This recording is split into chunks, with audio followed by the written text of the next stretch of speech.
দেখো, যুদ্ধ কত ভালো জিনিস। যদি মিডিল ইস্টে ইরান আর আমেরিকার যুদ্ধ না হতো তাহলে আমরা জানতেই পারতাম না স্টেট অফ হরমোন নামের কিছু একটা আছে। ভাই মানে আমরা স্টেট অফ হরমোন সম্পর্কে না জেনেই মরে যেতাম। খার্জ আইল্যান্ড জিনিসটা কি আমরা জানতেই পারতাম না। তোমরা জানো 20% তেল ওইখান থেকে আসে।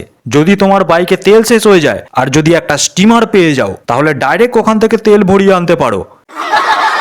অনেক সস্তা রাস্তা, আমি বলে দিচ্ছি। স্টেট অফ হরমোন দিয়ে যেতে হবে না, মানে যুদ্ধ কত ভালো জিনিস। তাছাড়া কিছুদিন আগে ভারত পাকিস্তানের যুদ্ধ হলো, তার আগে কেউ জানতো পাকিস্তানের চাকলালা নামক একটা এয়ারবেস আছে?